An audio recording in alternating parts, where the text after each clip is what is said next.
다음은 야권 대선 주자들의 모습 좀 확인해 보겠습니다. 뭐라 그럴까요? 설화일까요? 아니면 여당에서 괜히 트집을 잡는 걸까요? 한번 다뤄보겠습니다. 두 가지 내용이 준비돼 있어요. 자, 먼저 윤석열 언론 인터뷰, 매일경제 인터뷰를 했죠. 주 50시간 얘기하면서 뭐 120시간 근무 이런 걸 이렇게 사례처럼 얘기했는데 이게 논란이 되고 있습니다. 그러면서 이거 탄력적 적용 이런 거 설명한 건데 이걸 트집 잡는가 이렇게 반발하고 있고요. 여당에서는요. 아우슈비츠입니까? 뭐 이런 이게 강제 수용소 이런 거잖아요. 그러자 윤석열 왜곡 그만 또 이렇게 반발하고 있습니다. 복잡하네요. 여기 보면 비판 내용도 실려 있고요. 반박 내용도 있어요. 여기 보시면 여당에서는요. 무슨 타임머신 타고 왔나? 지금이 몇 세기인데 지금 이런 얘기 하십니까? 그리고 경알못, 경제를 알지 못하는 뭐 이런 뜻이겠죠? 그리고 심상정, 사람 잡는 대통령 이런 평가에 썼습니다. 굉장히 또 거친 반발이었죠. 여기 보세요. 근데 윤석열 주 50시간 유지하더라도 유연근무 예외 두자 이런 걸 강조한 취지인데 이게 뭐에 트집을 잡습니까? 또 이런 반발을 또 하고 있습니다. 자, 그럼요. 이와 관련된 영상 준비했는데요. 확인해 보겠습니다. 주 120시간 일하려면요. 일주일 내내 일을 해도 17시간 일해야 되고요. 주 5일이라면 24시간 일해야 됩니다. 이분이 칼잡이 솜씨로 부패를 잡으려는 게 아니라 사람 잡는 대통령이 되시려는 것 같습니다. 120시간 일하면 사람 죽습니다. 노사 간의 합의에 의해서 좀 변형을 할 수 있는 예외를 좀 뒀으면 좋겠다. 그 얘기를 제가 한 것이고 저하고 정치적으로 반대 쪽에 있는 분들이 마치 제가 120시간씩 일하라 라고 했다는 식으로 이렇게 왜곡해서 한다는 말을 저도 들었습니다만 그건 일고의 가치도 없는 얘기고요. 일고의 가치도 없다 얘기했지만 여당을 중심으로 논란은 계속되고 있고 지적이 나오고 있죠. 지금요. 뭐 일단 먼저 그 인터뷰 내용이 무엇인지 좀 자세히 보겠습니다. 매일경제 지난 화요일 날 신문에 나온 매일경제 인터뷰인데요. 스타트업 청년들을 만났더니 주 52시간제의 예외를 둬서 조건 합의할 수 있게 해달라고 토로했다. 그러니까 뭔가 좀 유연하게 적용할 수 있게 지금처럼 너무 이건 엄격하다 이런 얘기가 있었다는 거예요. 다음 보겠습니다. 그러면서 이 얘기를 합니다.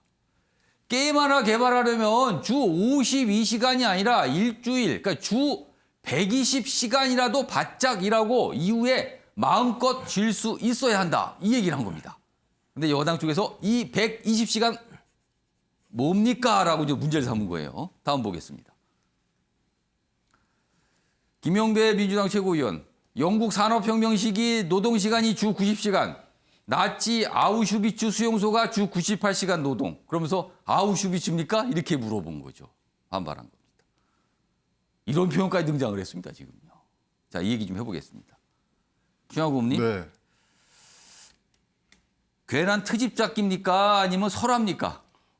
괜한 트집 잡기로 보여지는데요. 왜냐면 윤석열 후보가 무섭긴 무서운 것 같습니다. 이게요 자기 말이 아니거든요.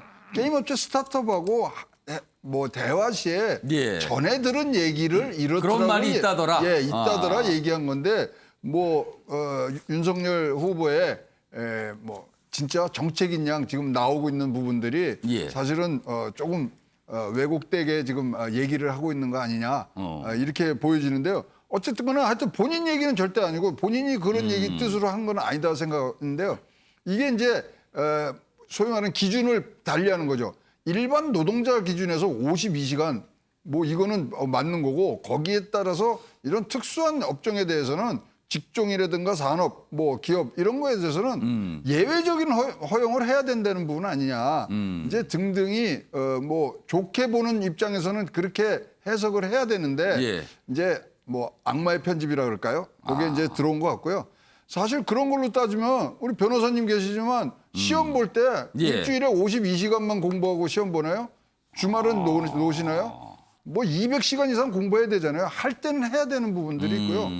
일론 머스크는 주에 예. 120시간 이상을 일했다고 자기가 나옵니다. 그러니까 어떤 목적을 위해서 예. 또 특수사항들은 예외적인 조치를 해야지 일관적으로 이렇게 하는 거에 대한 부작용들을 얘기를 한 것 같은데요. 예. 일단 그러면서도 여기서 이제 국민들이 듣기에 또는 지금은 이 경쟁 상태이기 때문에 상대방에게 빌미를 주는 얘기들은 조금 정화하고 정제해서 얘기를 해야 되는데 좀 불쑥 꺼내놓은 게 지금 뭐 설화같이 비춰주는 그런 상황이라고 보여집니다.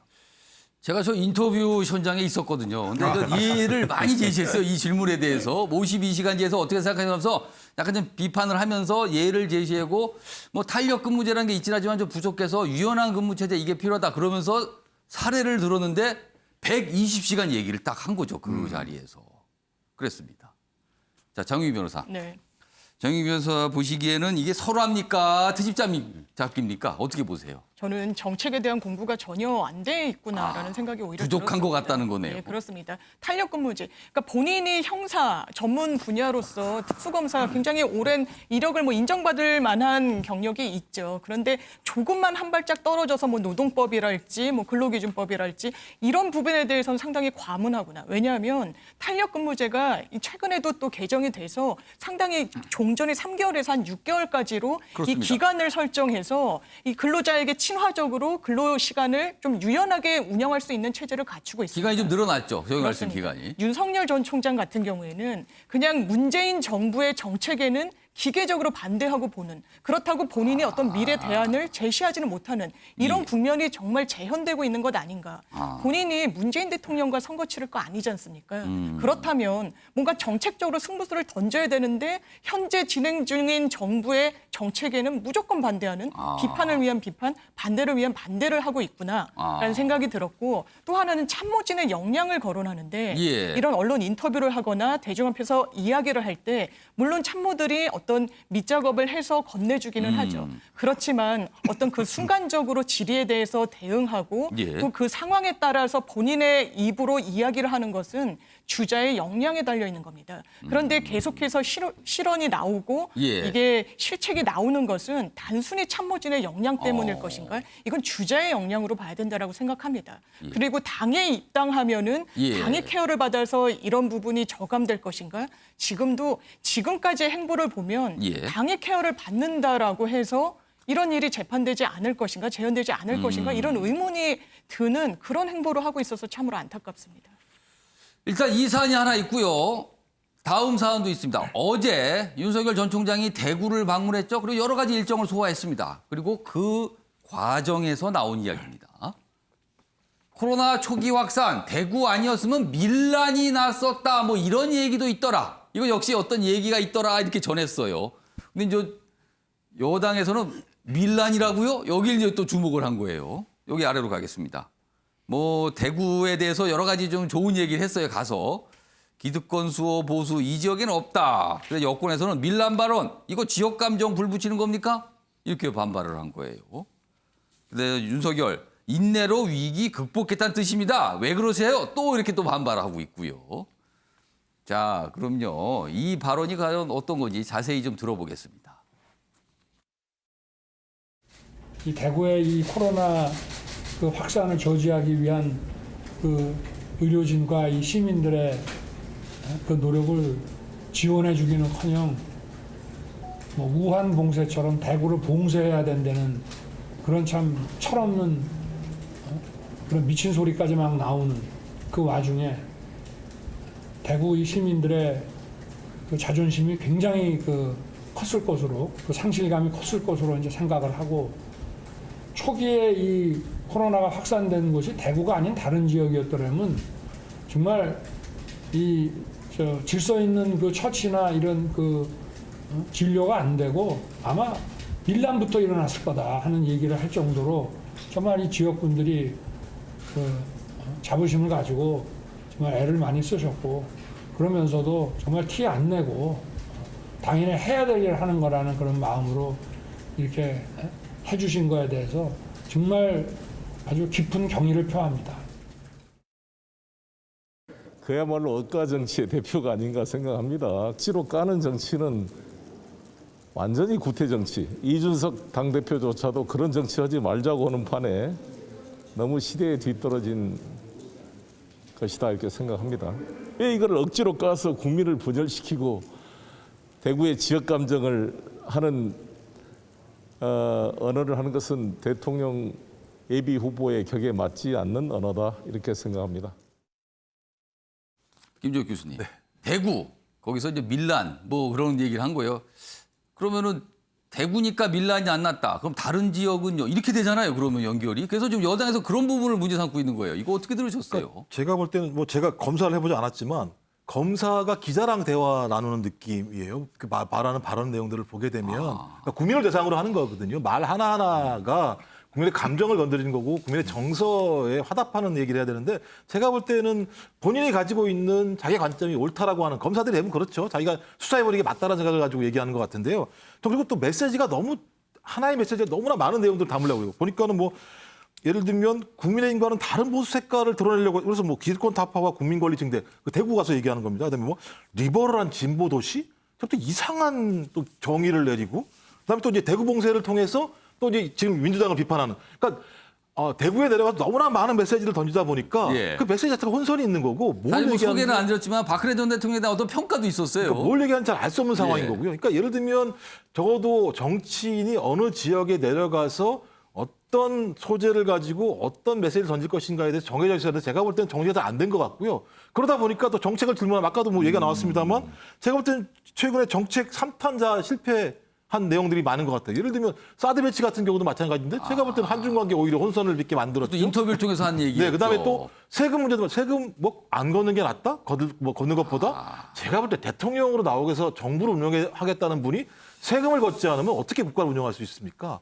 그다음에 또 나오는 게 세 번째가 이번에 120시간 같은 개념인데요. 전 세계적인 추세는 뭐냐면 노동 시간을 줄이는 방식으로 가고 있는 게 전 세계적인 추세입니다. 그건 진보의 보수의 문제가 아닌 거고요. 인간다운 삶이라고 하는 가치를 어떻게 만들어낼 것인가가 중요한 가치인데 갑자기 거기에 소위 아주 특수한 게임업계의 관행을 든다라는 것도 제가 볼 때 이상한 측면이 많이 들기 때문에 제가 볼 때는 지금 행보는 전혀 정비돼 있지 않다는 생각이 들기 때문에 저는 빨리 좀 정비하시라. 안 그러면 제가 볼 때 지지율 계속 하락하실 거라는 생각이 듭니다. 그러니까 김재욱 교수님 뭔가 정비가 안 된 것 같다 이렇게 지금 분석을 하셨어요. 자, 이와 관련해서 국민의힘 내부에서도 나온 좀 목소리가 있었습니다. 그 내용 확인해 보겠습니다. 아니 입당하지 않기 때문에 지지율을 빠진다고 저는 생각을 하고요. 입당을 하지 않으면 이제 여러 가지 문제가 있죠. 왜냐하면 그 지금 현재 이 활동을 하고 있는데 지지율이 막 올라가고 하는 그런 상황은 아니지 않습니까? 윤석열 캠프가 좀 약간 아마추어라고 평가하세요? 저는 그 캠프의 구성원들을 잘 모르는데요. 어쨌든 선거는 굉장히 전문적인 영역인데 그에 대해서 조금 아직까지 전문적인 그 정치 캠페인의 전문가들이 좀 덜 있는 것 아니냐라는 생각입니다. 김병민 교수. 네. 밀란이라는 표현을 쓴 거 그리고 김재원 최고위원의 분석 어떻게 들으셨습니까? 일단 밀란이라는 발언 같은 경우는 당시 대구가 코로나 위기의 초창기 때 엄청나게 큰 고통을 겪었고 코로나 위기 상황 지금은 벌써 1년 반 정도가 지났기 때문에 여러 어려움들이 있더라도 국민들이 과거에 있었던 경험들을 바탕으로 조금씩 극복해낼 수 있는 힘들이 생기고 있죠. 정부도 마찬가지고. 하지만 초기에 대구에서의 코로나 감염 사태가 터졌을 때를 다시 한번 시계를 복귀해보면 엄청난 대혼란과 그 지역에 있었던 고통들에 대해서 한번 좀 언급하고 싶었던 것 같습니다. 그 당시 2020년 한 봄 정도겠죠? 3월 달에 있는 기사들 한번 검색해 보니까 이런 기사가 있더군요. 코로나19의 유럽 대도시 폭동 위기. 실제로 이탈리아 같은 대도시에서 코로나 초기에 대한 여러 가지 혼란 상황에서 이 내용을 극복하지 못하고 실제 주민들이 폭동에 준하는 상황처럼 나타나는 일들이 벌어지고 있습니다. 그 당시에 대구 시민들이 성숙하게 이런 어려움과 위기를 극복하고 이겨냈다는 메시지를 아마 주고 싶었던 것 같아요. 그리고 그 당시 여권의 인사가 그것도 정당의 대변인이 나와서 이 대구에 대한 봉쇄 발언들을 했던 것은 정말 씻을 수 없는 상처를 줬던 거기 때문에 거기에 논란이 됐죠, 그 발언이요. 라는 것 같고요. 그럼 지금 상황에서 이 김재원 위원이 얘기하고 있는 건 캠프가 좀 아마추어 같다는 거 하나 당에 들어오면 해결된다는 건데 그렇다면 캠프가 능력을 보강하게 되면 굳이 당에 들어오지 않더라도 위기를 극복하고 이겨낼 수 있는 것 아닐까라는 생각이 들기도 하고요. 지금 그러면 국민의힘이라고 하는 정당은 4.7 보궐선거 이후로 정권 교체를 충분히 넉넉하게 해낼 것 같은 그 민심을 그대로 이어가고 있는가를 국민의힘 스스로가 돌아봐야 됩니다. 지금 국민의힘의 정당 지지율도 이번 주 월요일에 발표된 리얼미터 여론조사를 보면 더불어민주당과 격차를 계속 벌리고 있던 내용들이 다시 역전이 되면서 민주당에게 지는 여론조사가 나오고 지금 오늘자 한국일보에 대한 기사를 보면 다시 정권 교체를 원하는 그 지형과 정권 재창출을 원하는 지형이 평평해졌다고 얘기를 합니다. 그러니까 변화가 생겼다는 거죠. 지금. 완벽한 변화가 생기고 있는 내용들이 윤석열 전 총장뿐 아니라 국민의힘에 있는 주자들까지 전체적으로 야권 전체 진영을 흔들고 있는 겁니다. 예. 그럼 여기에서 당에 들어오네 마네 네가 잘하네 못하네가 중요한 것이 아니라 그래도 유력하게 1등 주자를 달리고 있는 윤석열 총장과 예. 내부에 있는 구성원들과 서로 힘을 합쳐서 어떻게 정권 교체의 길에 더 힘을 보탤 것인지를 고민해야 되는데 예. 이런 일들을 가지고 지금 신경전을 벌일 때는 아니라고 생각하고요. 윤석열 전 총장도 본인의 캠프를 신속하게 정비하고 그리고 국민의힘에 있는 내부 주자들 열심히 하고 있다고 하지만 예. 유의미한 지지율 잘 안 나오고 있지 않습니까? 어떻게 더 국민의 예. 관심들을 가지고 대권 주자가 나타날 것인지를 고민해야지 지금 이런 입당에 대한 내용들을 가지고 서로 신경전을 벌이시기가 아니라고 예. 봅니다. 자, 사실 뭐 많은 언론들이요. 이른바 이제 지지율 유력 주자들. 지금 뭐 두 분이었다니 세 분 뭐 이렇게 평가받잖아요. 그 세 명의 후보에 집중하는 경향이 있는데요. 지금부터는요. 그동안 조명을 잘 받지 못했던 주자들 얘기 좀 해보겠습니다. 먼저 첫 번째 기사입니다. 야당 내 주자들이에요.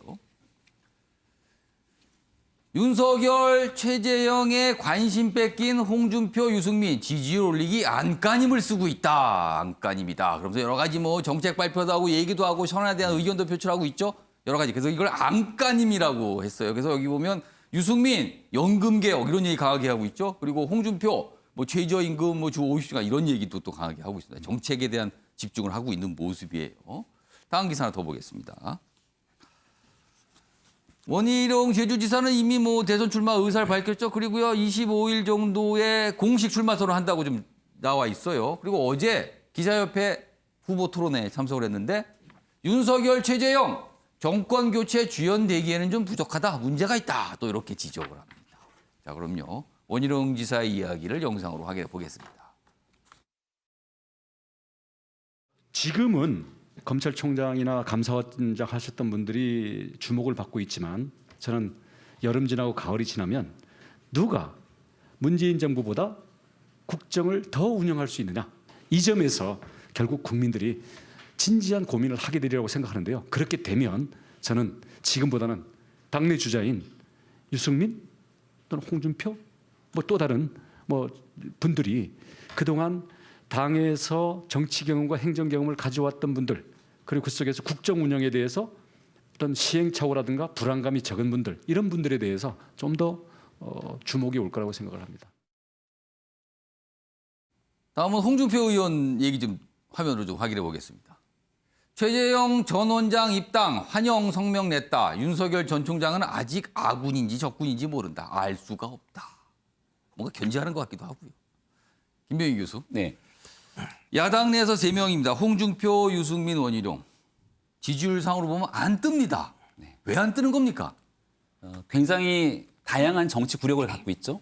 정치 경험, 행정 경험, 국정에 관련된 여러 경험들까지. 경험으로 치면 세 네. 분이 다 경험이 많아요. 근데 지금. 바깥에 있는 국민들이 보시기에는 그런 경험에서 지금 나타나는 게 뭐냐. 라고 하는 기대감이 없는 부분 때문에 저는 지지율이 안 올라가는 게 아닌가 싶습니다. 이미 한 10년 정도 기간 동안 아주 면밀하게 홍준표 전 대표가 누군지, 원희룡 지사가 누군지, 유승민 의원이 어떤 인물인지를 많은 정치에 관심 있는 국민들이 알고 있는 거죠.